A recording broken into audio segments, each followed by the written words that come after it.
Hey guys, I don't know how the first week of school is around your house, but around here can be a little bit crazy. There's a lot of excitement, there's some anxiety, a little bit of fear, and some nervousness. I keep trying to make everything perfect, right? Make sure they have the perfect classroom, the perfect teacher, the perfect friends, and if I'm not careful, I kind of try to make them perfect too. So here's a little pastoral perspective. Maybe it's just for me, but I think these four things are really going to help us out as we enter into this new school year. The first is to be very intentional this week about reminding kids how God views them, how much God loves them, no matter how well they perform or how poorly they perform. No matter what's going on in their life, God loves them. He has a plan for them. Now, in order to do this, I have to remember that these are God's kids, not my products. And if I can have that kind of perspective, I can keep bringing this reminder to them. Here's the second. The second is that I need to make sure never to enter into any complaining with them about their situation or their teacher or their classroom. I need to not join in with any of the fear or any of the complaints, because really it's my job to help them have perspective. No matter if it's a grade or a teacher or even a tough school year, it's one small hurdle when I'm looking at the grand scheme of life. In fact, my goal isn't to make sure that they have a perfect education.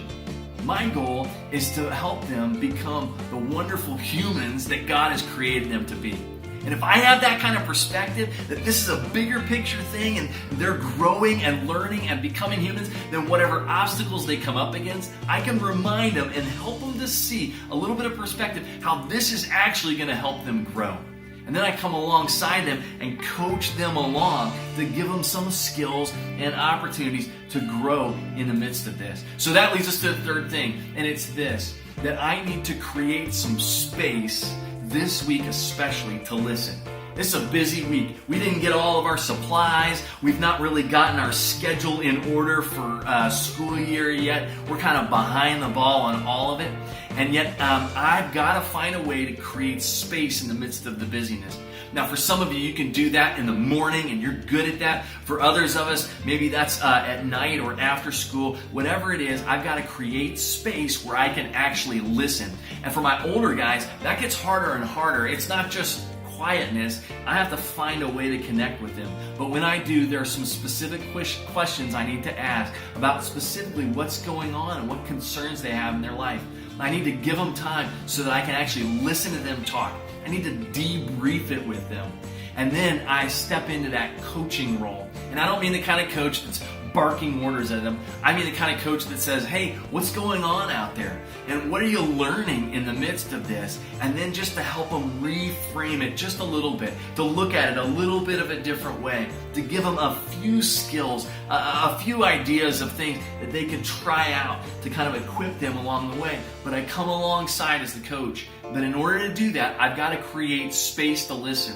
Our children's director, Kristen, reminded me that this is going to be a week that needs some of that kind of space, and it's going to need extra grace. It's a tough transition, and there may be some bad behavior, there may be some grouchiness, and we need to just understand that and give them the space and the opportunity to listen a little bit.